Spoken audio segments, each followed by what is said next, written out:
मेरे प्रिय मित्रों, जय श्री राम। मैं मनोज भाई ज्योतिषाचार्य आज फिर आपके सम्मुख उपस्थित हुआ हूँ एक नए विषय को लेकर। आज मैं जानकारी दूंगा आपकी कुंडली में पितृ दोष तो नहीं है, उसे कैसे पहचानेंगे, क्या उसके लक्षण होते हैं, क्या उसमें उपाय करने चाहिए और क्या उसके लिए जरूरी निर्देश हैं, किस तरह से आप करें, उनके बारे में मैं विस्तार से आज आपको बताने वाला हूँ।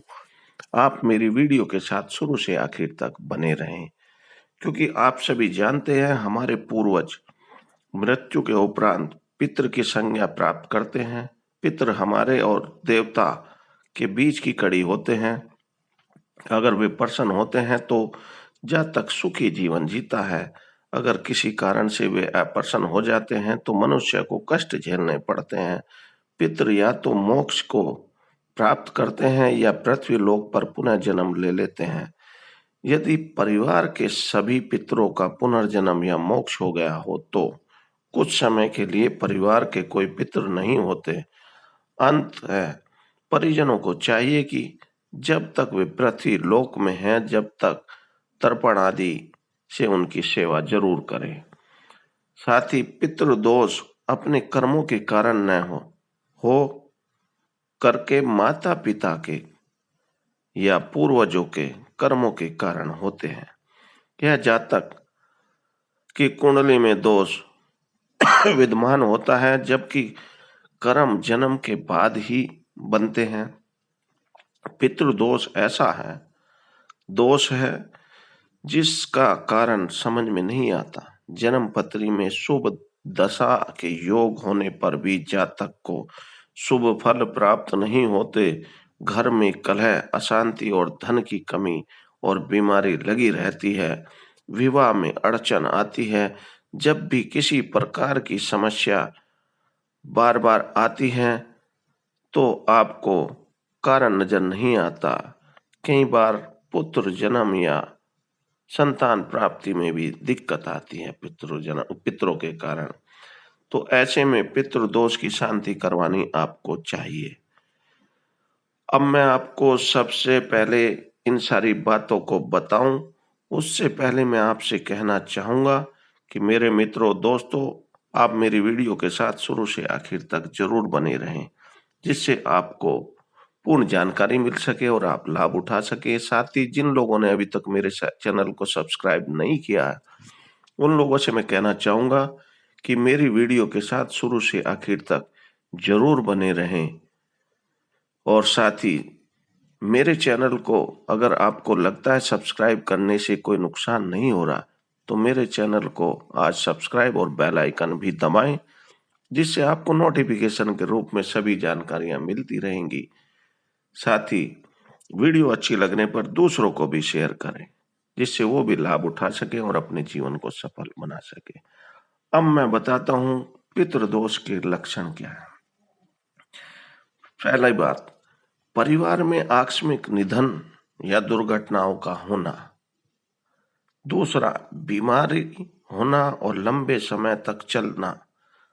तीसरा, परिवार में विकलांग या अनचाहे बच्चे का जन्म होना, जिसको आप नहीं चाहते कि अपंग है या किसी दूसरी तरह से बीमारी से परेशान है।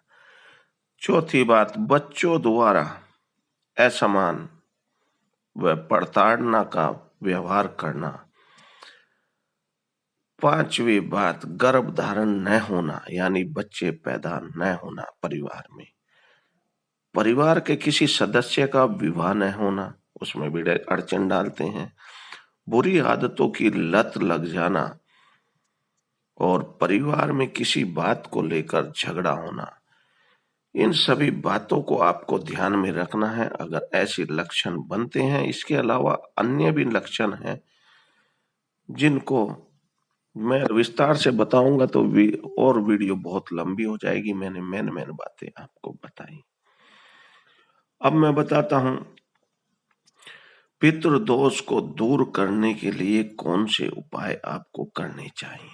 सबसे पहला तो श्राद्ध पक्ष में तर्पण और पिंड दान करें और ब्राह्मण को भोजन कराएं।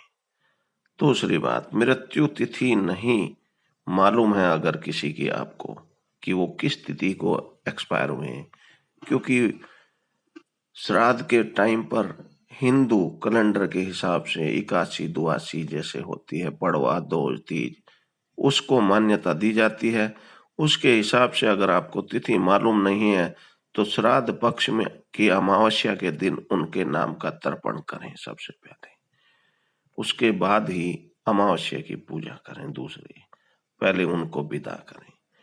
तीसरा, सोमवती अमावस्या को पितृ भोग दें। जब भी सोमवती अमावस्या पड़े तो पितरों को भोग जरूर दें, उनकी जोत बत्ती करें और उनका खाना निकालें और गाय को भी खिलाएं। साथ ही गोबर के कंडे जलाकर उसकी घी की आहुति दें, यानी जोत बत्ती करें। चौथी बात, सूर्योदय के समय भास्कर यानी सूर्य को जल अर्पित करें और गायत्री मंत्र का जप भी करें साथ साथ। और पांचवी बात, पीपल के पेड़ पर जल, फूल और दूध व काले तिल चढ़ाकर पूर्वजों को याद करें। ये सुबह सुबह करना चाहिए, जिससे पितृ आपके खुश होंगे। और गाय को गुड़ खिलाएं। साथ ही नारायण बलि आपने सुनी होगी, नारायण बलि पूजा और पितृ गायत्री का अनुष्ठान करवाएं। इसके अलावा आठवीं बात, पीपल का पौधा लगाकर पूर्वजों के मोक्ष की आप कामना करें, उसे सींचे जब तक वो बड़ा ना हो, धीरे धीरे। इसके अलावा नंबर 9 में जो आगे बताता हूं, अमावस्या के दिन गरीबों को दान दें और घर से किसी को भी भूखा न जाने दें अमावस्या के दिन। ये आप हमेशा ध्यान रखें तो आपको पितृ हमेशा खुश रहेंगे आपके। छात्री, पितृ दोष निवारण मंत्र ओम सर्व पितृ देवताभ्ये नमः। ओम सर्व पितृ देवताभ्ये नमः। प्रथम पितृ नारायण, प्रथम पितृ नारायण नमः, नमो भगवते वासुदेवाय नमः। इस मंत्र का जाप करें। मैं दोबारा बता देता हूं, पूरा का पूरा आप नोट कर लें। ओम सर्व पितृ देवताभ्ये नमः, प्रथम पितृ नारायणम नमः, नमो भगवते वासुदेवाय नमः। इस मंत्र को आप नोट कर लें और इसका जाप करें। साथ ही सोमवार को आंखें के पुष्पों से महादेव की पूजा करें और मंगल यंत्र की स्थापना कर उसकी पूजा करें। अपनी पूजा घर में स्थापना कर लें मंगल यंत्र की और उसकी पूजा करें। 5 मुखी रुद्राक्ष धारण करें आप और घर में दक्षिण दिशा की दीवार में अपने पूर्वजों का माला सहित चित्र लगाएं और शिवलिंग पर जल चढ़ाएं और महामृत्युंजय का जाप करें। इसके अलावा जूते चप्पलों का भी प्रभाव और तरक्की के लिए आगे से किसी को दान भी कर सकते हैं। जूते चप्पल भी, अगर कोई गरीब आपकी नजरों में है और वो सर्दी के मौसम में भी परेशान घूम रहा है और आपसे कहता है तो उसको वो दान करते हैं तो अच्छा होगा आपके लिए। अब मैं बताता हूँ पितृ पूजा के लिए कौन से आवश्यक आपके लिए निर्देश हैं जिनको आपको ध्यान में रखना है, जरूरी है पितृ पूजा करते समय। पहला है, पितरों को नॉन वेज भोजन अर्पित न करें। पूजा के दिन मांस का सेवन आप बिल्कुल भी न करें। तीसरी बात, पितृ पूजा में स्टील, लोहा, प्लास्टिक, शीशे के बर्तन का उपयोग न करें। पीतल के बर्तन का नहीं, तांबे के बर्तन का आपको उपयोग करना है। पितृ पूजा करने वाले व्यक्ति की पूजा में व्यवधान न डालें, उसको टोका टाकी ना करें, आप क्या कर रहे हैं क्या नहीं, ये आपको ध्यान देना है। और बुजुर्गों का सम्मान करें और पितृ पूजा में घंटी न बजाएं। कभी भी किसी पितरों की आप पूजा कर रहे हैं, कभी किसी भी समय आप उस समय पूजा करते समय घंटी ना बजाएं। जैसे आप नॉर्मल अपने भगवान जी की पूजा करते हैं तो घंटी बजाते हैं, या शंख बजाते, ऐसा कभी ना करें। साथ ही पितरों के निमित्त किए जाने वाले गोदान से पितृ तर्पण तृप्त होते हैं। अगर आप गोदान करते हैं तो पितृ खुश होते हैं।